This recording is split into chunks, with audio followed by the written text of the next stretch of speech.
Starting అంటే ఇప్పుడు కొన్ని సందర్భాల్లోని ఒక ముఖ్యమంత్రి ఎలా రియాక్ట్ అవుతారు, కొన్ని సందర్భాల్లో ముఖ్యమంత్రిగా రియాక్ట్ అయితే సిచ్యువేషన్స్ ఎలా ఉంటాయి, ఇవి మెయిన్ ఒకసారి మనం ఆలోచించుకోవాల్సిన అవసరం కూడా ఉంది. ఎందుకంటే ఈ మధ్యకాలంలో మీరు జరుగుతున్న మొన్న ముచ్చుమర్రి ఇష్యూ మనకి అందరికీ తెలుసు. నంద్యాల జిల్లాలోని ముచ్చుమర్రిలోని ఒక చిన్న పాప 9 years బేబీ అమ్మాయి అత్యాచారానికి గురయ్యి అమ్మాయి హత్యకి గురయ్యింది. ఇప్పటికీ కూడా అంటే బాడీ కూడా ట్రేస్ అవుట్ అయ్యే పరిస్థితి కూడా కనిపించలేదు.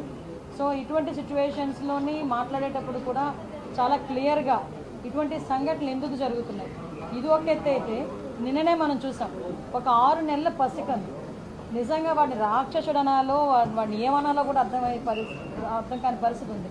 అటు ఒక చిన్నతాత వరుస అయిన వ్యక్తి ఆ అమ్మాయిని అబ్యూస్ చేయడం, 6 నెలల పసికందు మీద కూడా అత్యాచారానికి ఒడిగొట్టడం నిజంగా చూస్తూ ఉంటే కొన్ని సిచ్యువేషన్ అతని సిచ్యువేషన్ కూడా మేము అక్కడ ఎస్పీ గారిని కూడా నాకు తెలిసిన వెంటనే నేను ఎస్పీ గారితో మాట్లాడడం జరిగింది. ఎస్పీ గారు చెప్పడం కూడా ఏంటంటే కంప్లీట్గా తాగిన మైకంలో, ఎంత తాగాడంటే ఈవెన్ పోలీస్ స్టేషన్కి తీసుకొచ్చిన తర్వాత కూడా అతనికి తెలివి రాలేదు, అప్పటికి కూడా అదే మైకంలో ఉన్నాడు.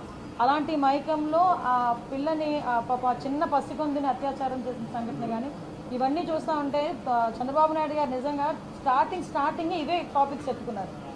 మేము కూర్చున్న తర్వాత అసలు ఎందుకు ఈ పరిస్థితులు వస్తున్నాయి, ఎందుకు ఇటువంటి సిచ్యువేషన్స్ ఎందుకు మనం ఎదుర్కోవాల్సిన అవసరం వచ్చింది, ఎందుకు లిక్కర్ మీద, గాంజా మీద, డ్రగ్స్ మీద మనం ఎట్టి పరిస్థితులు ఉక్కుపాదం మోపాలి.